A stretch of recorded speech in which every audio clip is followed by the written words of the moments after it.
Hey, friends and listeners. Welcome back to Truth, Lies, and Alibis, your true crime podcast that looks at things from the distinct perspective of two 911 dispatchers. Episode 14. Child Abuse Awareness Month. Crystal Reyes' story. April is Child Abuse Awareness Month. Child abuse awareness is very near and dear to my heart. I picked Crystal's story because it deserves to be told and one of her killers is still out there. I have something to start. Go ahead. So, I felt like recently that I haven't been adding much to the beginning of our podcasts. And everybody that's listening, I haven't told Brittany about my plans to do any of this either. So you're all experiencing it for the very first time together. So I've decided that from now on, at the beginning of the episodes, I will tell you an interesting random fact that has nothing to do with true crime. I think that's a great idea. It sounds very Jess appropriate.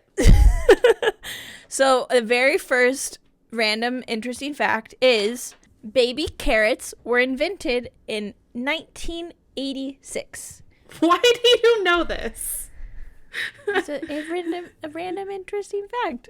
And it was a farmer in 1986 came up with baby carrots and used them as a way to sell his misshapen carrots that nobody wanted to buy in the stores. And then it really kicked off in the 90s because everybody's moms was putting them in their lunches. That's really smart. I put them in my kids' lunches still. When I make a lunch, that doesn't happen very often. That's your random interesting fact to start us off that has nothing to do with true crime, but has to do with carrots. Did I tell you about the carrot murderer?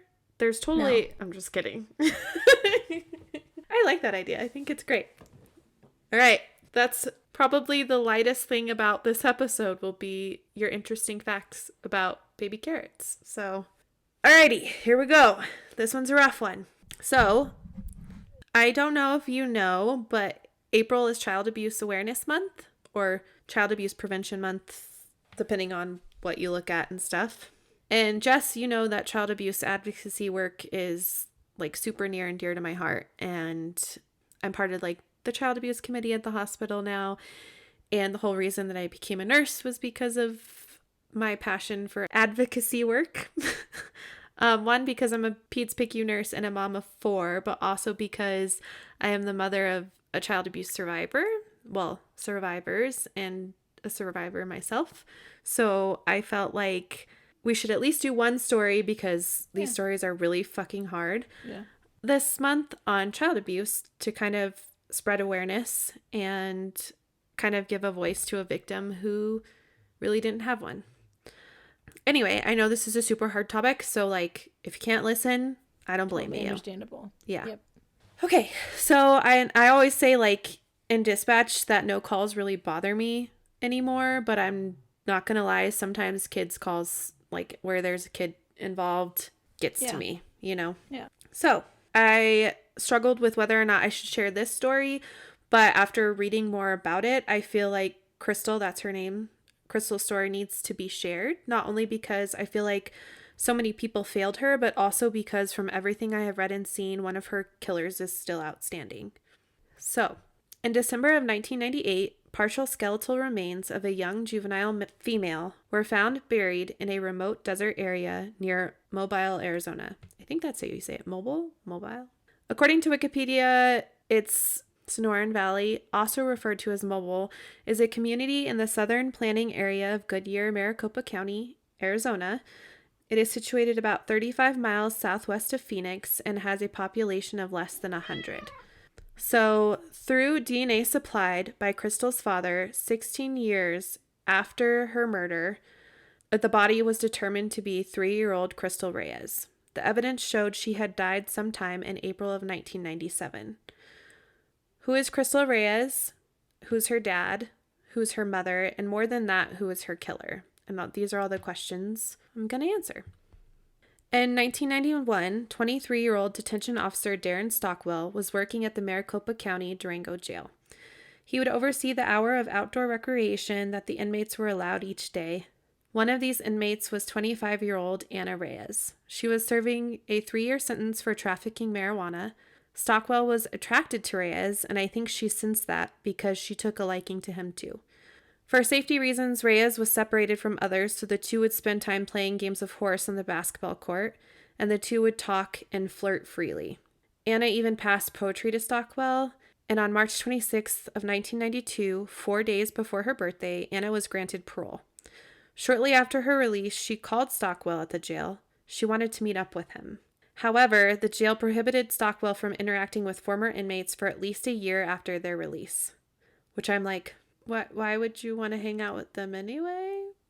I mean, I guess it depends on what they're there for, but it's just kind of odd. Like, Yeah. and the fact that she called him at work, I don't know. It was just weird. So apparently, as soon as that year had passed, they began to meet up almost every day. Later, Stockwell would tell investigators he fell in love with her, saying, and this is a quote, "I was young and dumb, but I did." They talked about moving in together, and he really wanted to, especially when Anna told him she was pregnant. He said, "I was overwhelmed, but sort of happy. I wanted us to get together. She was pregnant. I wanted to do it right." Anna, however, was legally married to another man who she already had 3 children with. Oh, boy. Yeah. Part of her parole was to live in a stable home, and she told Stockwell she wanted to have sex with her husband so she could trick him into thinking the baby was his, so that when they divorced, she could get more child support from him. Okay. Stockwell said, "I was devastated, so I walked away." Now, like, for a second, I thought, what the fuck? Like, you just walked away, you wanted to do the right thing, but you were like, meh, bye. But then I thought about it, and in Arizona, if you're married, you can put your husband on the birth certificate and nobody can contest it because you're legally married. So it's just assumed that your husband is the father. And to be fair, I'm sure it wasn't that nonchalant, right? Like, oh, okay, never mind, I'll go this other way. Probably not, but it was just also kind of weird the way he worded it, I guess. Like, he was like, "I was heartbroken, but I just walked away." Well, what else can you But do? I'm not saying it's his fault because that whole situation was a mess. Crystal was born on November 26, 1993 in Nogales, Mexico, where her grandmother still lived. Reyes brought her newborn daughter back to the U.S. and immediately tried to give Crystal away.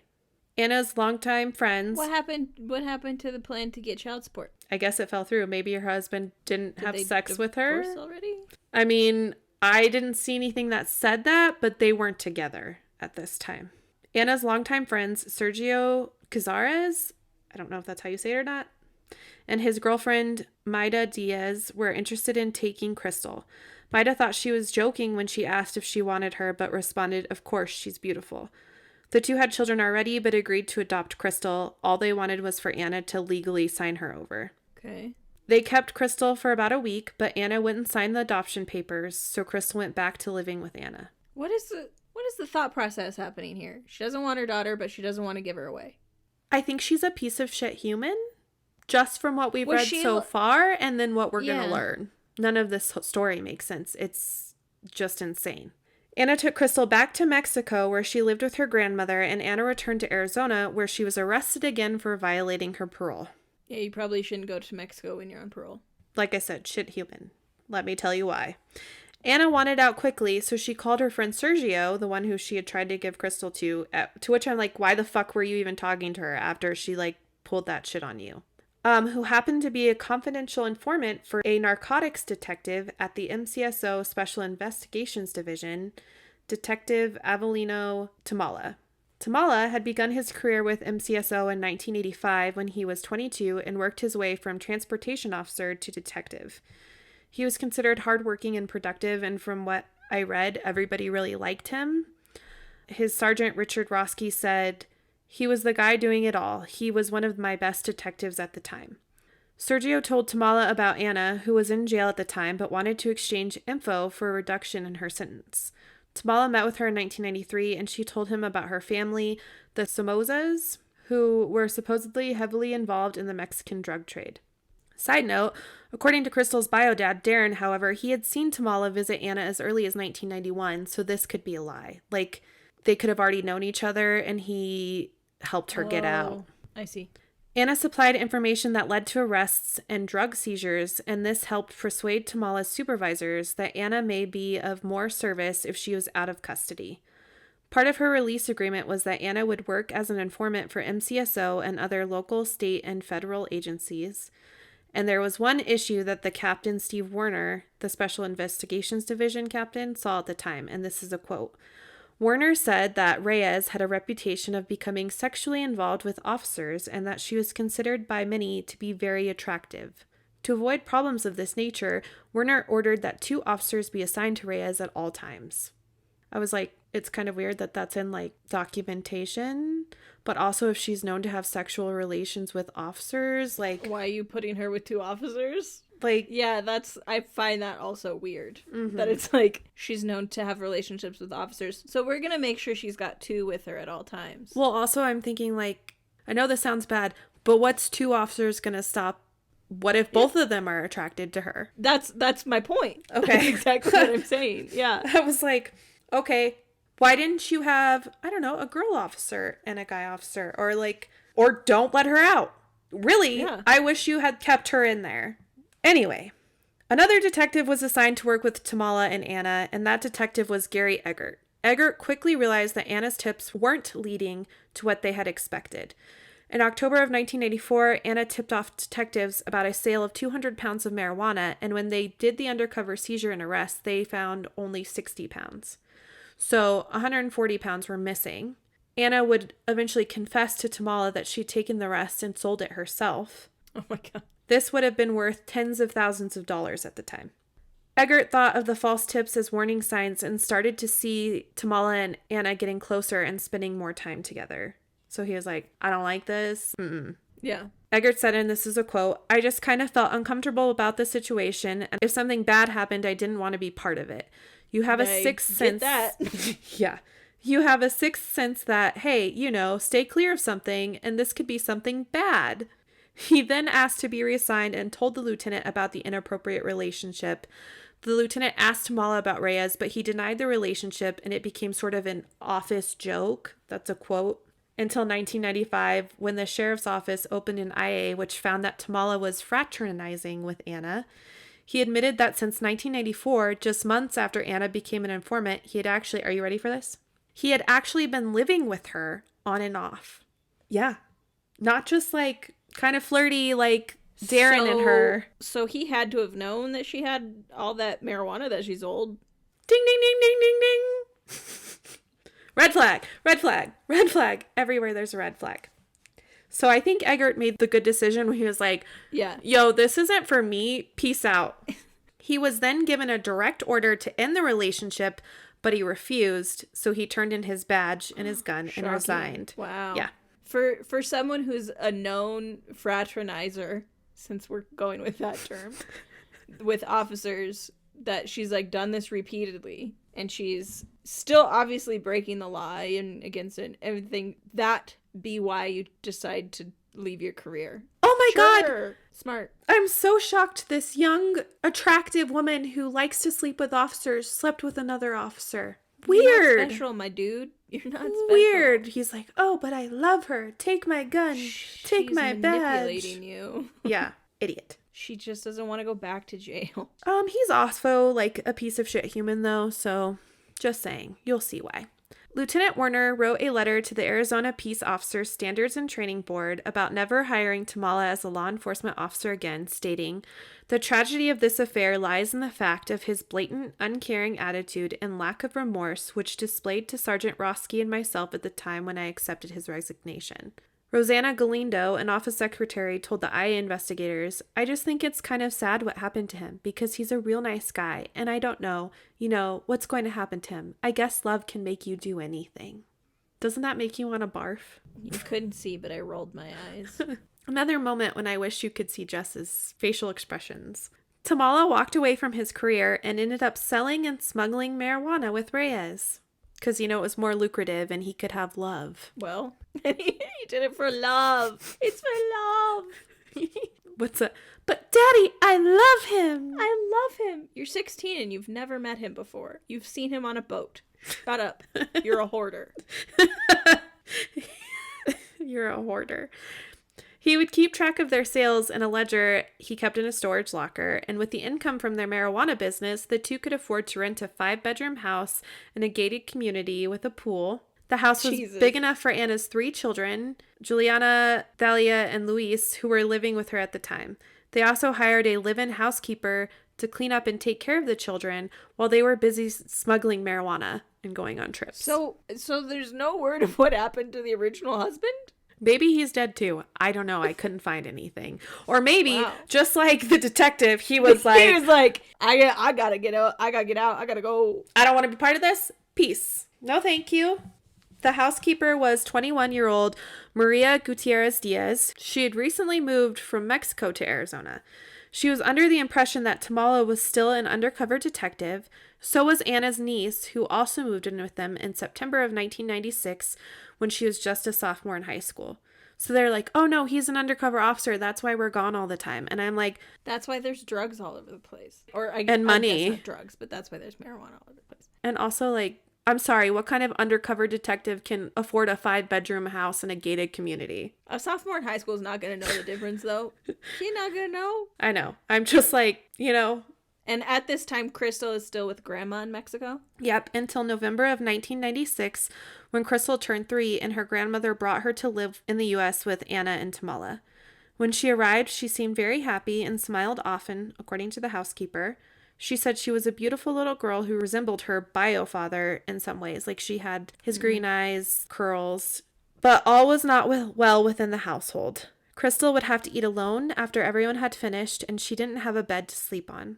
She slept in a closet with sheets and pillows laid out on the floor. This is where it gets rough. The housekeeper told investigators that at one point, Anna took Crystal in the bathroom and shaved her hair off, laughing with the other kids because Crystal supposedly said she was prettier than the other kids. I'm like, she's 3 years old. She's 3. And she only spoke Spanish. And when you're 3, you don't really say that much. I mean, some kids do. Like Luna was far beyond her years. She just came out talking.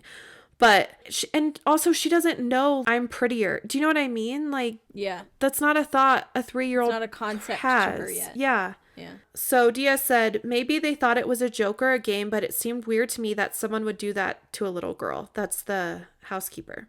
From there, the abuse just got worse. And I'm going to kind of like dumb it down from what I read because it was just awful. Mm-hmm. That year for Christmas, they rented a condo in Colorado for a family trip. And while there, the kids participated in a snowball fight. And Anna sent 3-year-old Crystal out barefoot with nothing but PJs on. And the kids, as well as the adults, threw snowballs at her and laughed. At one point, Rodriguez heard Tamala and Anna yelling at each other in the bathroom where she saw Crystal in a hot shower, blue and shaking. They were worried she was going to die. After this trip, Rodriguez was scared and moved back in with her mother. The housekeeper witnessed more horrible abuse. She says that Tamala and Anna would bind Crystal's hands and feet to doorknobs, and abrasions formed around her wrists and ankles. She would cry and the family would ignore it. She was also put in a small plastic dog crate where she lived. They didn't let her out to go to the bathroom. She had to go to the bathroom in there. She started to get like bed sores, just awful things, which I'm just going to skip over. Yeah. The only time she was let out of the kennel was when they took her to the backyard to spray her and the kennel down. Wow. Yeah. And apparently they did not treat the other kids this way at all. They singled her out, which is just Why? a piece of shit humans. Like you and me, I always say this to myself when I wonder why about Emma. Sane humans are never gonna understand, and no reason will ever be enough. You know what I mean? But you're still, I'm with you. When I was reading this story, I was like, what the fuck? Why didn't you just leave her with Grandma? Yeah. Why didn't you like, just let the this thing. couple who wanted her have her? Yeah. What is wrong with you? In April 1997, when Tamala and Anna were retrieving bikes to go out with the other kids, Crystal was yelling for her siblings from the dog crate. Anna yelled at her to be quiet before taking the child out of the kennel and placing a towel and clear packing tape around her face and binding her arms to her sides. She then placed her in a tall cardboard box, and the other members of the family just went for a bike ride like nothing had happened. Wow. Yeah. When they returned to the house, they found Crystal unconscious. By this point, the housekeeper said she had stopped like eating, drinking, peeing, pooping. Her body was shutting down. Yeah. So Tamala told investigators he pulled her out of the box, ripped the tape and the towel off, tried to give her CPR, but Crystal's legs and arms were blue and her eyes were wide open, so she was obviously deceased. Wow. Well, you can't make a child not breathe and then be like, what's wrong? Yeah. It just makes me sick to my stomach. Yeah. And I know it's like a hard story, but I also like feel like if we share this story and we share her picture and like, I don't know. Tamala told them that Anna would not let him call 911 and instead told him to bury her. In the summer of 1998, the couple's relationship fell apart and Tamala moved back in with his mother in Phoenix. Anna moved in with her 3 remaining children with Sergio. So Anna moved with her 3 remaining children to Tempe with Sergio, the informant who had connected Tamala and her 5 years prior. When he and his girlfriend asked about Crystal, she told them that she was in Mexico with her mother. Crystal could have been with these people who obviously cared about her the whole time. But then I'm also like, if you guys were close friends, why weren't you checking up on... Did you see them in that time period? Did you see Crystal? Like, I just wonder. Like, maybe not. Like, maybe everybody thought Crystal was still in Mexico. Yeah, that's true. A few weeks later, she moved out, and then Tamala came looking for her. When Sergio asked Tamala about Crystal, he had a different story. He told Sergio that Crystal was dead and her body was in the desert where it wouldn't be found. He said, this is a quote, "If there's no body, there's no death." So he obviously didn't feel any remorse. Also not how that worked. Yeah, these people are real smart. Also, not smart on his part, because regardless of if Sergio, again, it's years later, but Sergio used to be an informant. So why are you telling somebody who gathers information and gives it to police officers this information? Like, that's also very stupid. Good on you for being stupid. Yeah, keep being stupid, criminals. Keep being stupid. Yeah. Again, another question where, like, I'm sorry, what were you thinking would happen? Sergio told investigators he passed this information on to Maricopa County Sheriff's Office, who at the time were trying to get an arrest warrant for the federal drug case against Anna and Tamala, so they were on to them. The possible homicide case was turned over to another Phoenix police detective named Michael, I'm not even going to try, Meislish, Meislish, in February of 1999. He had to work the case through, like, third-hand information. Because he can't know who the informant is either, true. On December 16th, 1999, Tamala was interviewed by federal investigators, and under an agreement that protected him from prosecution for anything he said, he told investigators about Crystal's death. But when they went to the site he described, they found nothing. In January of 2000, a call from the Maricopa County Examiner's Office was made about the fragments of an unknown child's skull being found in 1998. 19 months after Crystal had been buried, a male subject was out hunting quail when he found what he thought were pieces of human bone. He called the police and the fragments of the skull were collected. Investigators didn't have any leads and had no idea about the 4-year-old's death at the time, so they didn't know where to go. By the time they received this information, Anna and Tamala had been indicted on federal crimes for conspiring to distribute and possess with intent to distribute a controlled substance. So the detective was able to get a DNA sample from Anna, but they didn't have a sample of the father's, so they couldn't confirm for sure or not it was Crystal, which I don't understand because they should still be able to confirm that it was her child. Because the interview Tamala had participated in was under federal agreement, detectives needed more evidence. The detective tried to contact the housekeeper but couldn't find her, and for whatever reason, no one contacted Darren Stockwell for a DNA sample, so the case went cold. Did they not know that he was the father? They had to have, because eventually they end up hunting him down and getting a DNA sample. So there must have been at least gossip or talk, or maybe Tamala told him, oh, he was the real dad. In 2013, ATF Special Agent Joseph Slatella, the lead agent who helped convict Tamala and Reyes on drug charges, was about to retire, and he knew about Crystal's murder. So he contacted Detective Dennis Olson with the Maricopa County Attorney's Office. He agreed to revisit the case and started reading through the reports, only to find that no one had ever actually talked to the housekeeper. He found her through, I don't know, probably like on call or some kind of... Like an in-house search? Yeah, an in-house search. He found that she was living at her sister's home in Phoenix, and they spoke to her that year. She told Olson she hadn't witnessed any abuse, and again, the case went cold. So housekeeper said that? Mm-hmm. Why? Yeah, this whole entire case made me so angry. I mean, the beginning I was like, okay, so she's a pretty girl who likes to sleep with officers. Cool, good for her. Dumb on their part, but what do I know, right? But the more I got into like the way they treated her and the people who saw it and did nothing, yeah, I was like, I hate you all. Yeah. I mean, you can make the argument that like maybe at the time when the housekeeper was in the house, she was probably threatened not to tell anybody. And so there's that. But years later, when law enforcement is coming to you, you're not going to them and saying, you know, we have this information. What are you to not say anything? Like, Wow. Well, I'll get to it. I was with you until I'll just tell you what I have.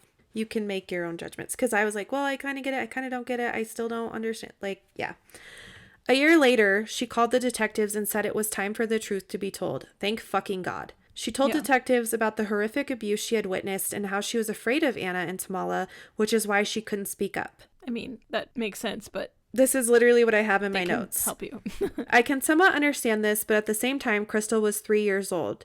3 fucking years old. Scoop her up, get her the fuck out of there, contact the police, give an anonymous tip, leave, and call and say this child is being abused here.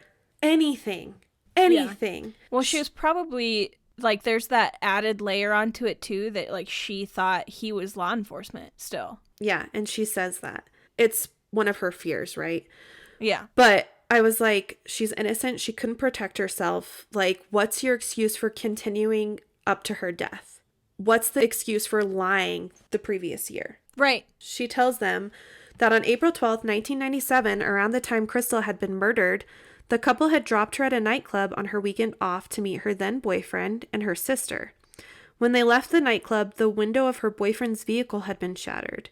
And as they were driving home, another vehicle pulled up next to them, and the occupants had guns. And this is a quote. They started shooting, and everything happened so fast. I bent down, but they had already hit me. I didn't realize at that moment that my boyfriend was dead.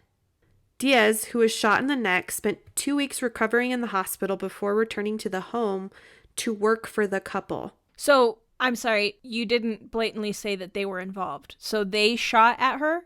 Let me get to it. I'll tell you. Crystal was gone when she got there. A few weeks later, she quit and moved in with her sister. Tamala would visit her sister and warned her that the shooting had not been an accident.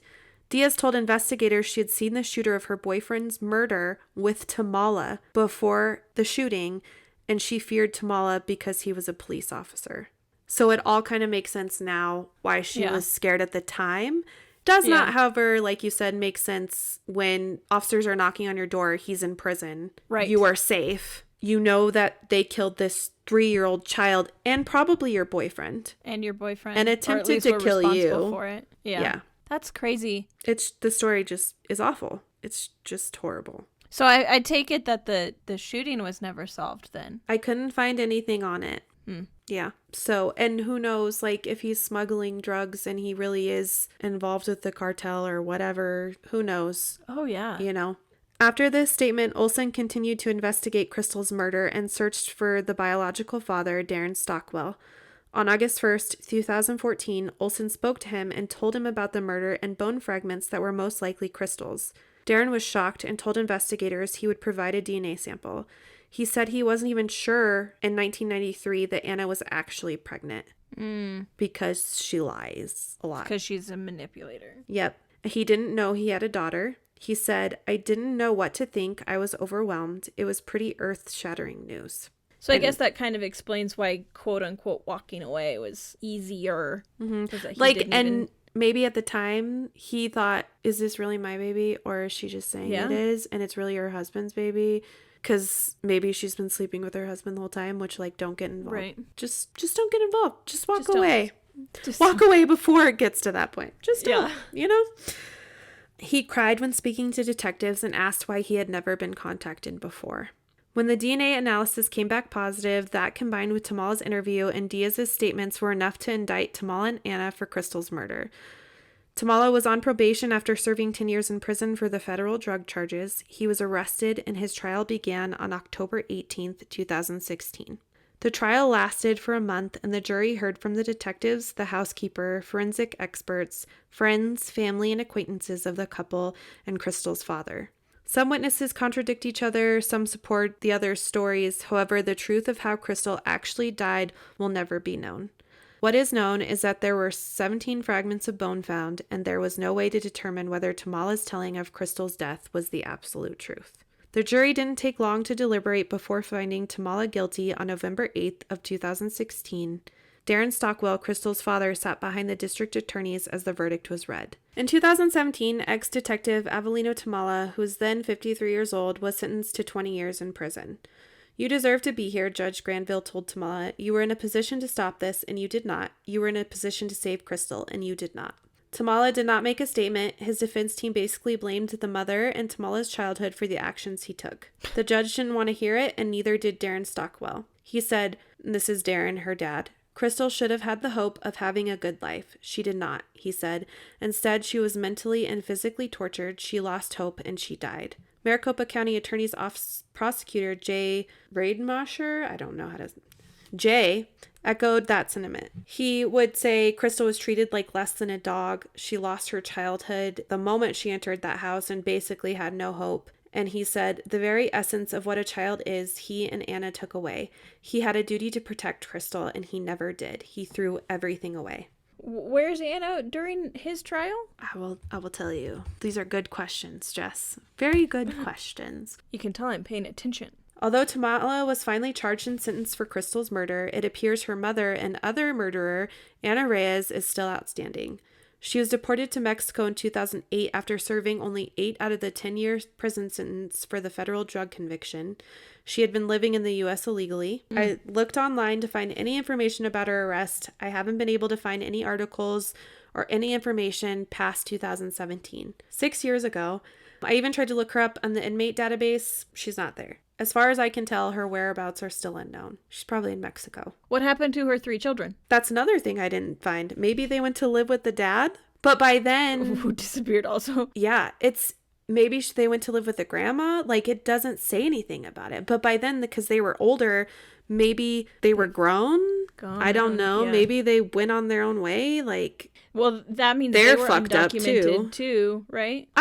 So I think that maybe when she was arrested again federally, they were like, oh, you can't live in the U.S. And that's when they deported her. Because before they let her out and they didn't deport her, and she was was it because she was an informant then? There's a lot of confusing things in the case that just don't make sense, like also those kids are probably really fucked up, which is just really sad. One of the jurors, Dale Jensen, says it best. Justice was served. It won't be completely served until they get custody of Anna and put her on trial. So, if you have any information on where Anna Reyes is, please contact the Maricopa County Attorney's Office at 602-506-3411, and we will upload her picture on the socials. Normally we don't do that, but I think for this one, we'll just upload it so it's there. Yes. Please share Crystal's story. Speak up for the little girl whose life was stolen from her at the hands of those who should have protected her. These stories are always hard to hear and really hard to tell. It just kind of breaks my heart and hurts so much. I just hurt for her because she was so little and she couldn't speak up. She couldn't tell anyone. And the people that she did call to for help didn't help her. And she couldn't defend herself. It's just heartbreaking. It's just really, really sad. I would hope that other people who see something questionable like the housekeeper or her niece saw would report it. Even anonymously. Yeah. Most agencies nowadays, you don't even have to call. You can make an online anonymous tip. Mm-hmm. Just something. Anything. To give them a chance. Yeah. They're so little and they cannot speak up for themselves. And even the older kids, sometimes they can't speak up for themselves. Sometimes they feel this sense of loyalty to their parents and they don't know that what's happening is wrong. Right. It's just really sad. And I know this is a horrible, awful story and I hate it. But I felt especially during Child Abuse Awareness Month, there are monsters out there like this.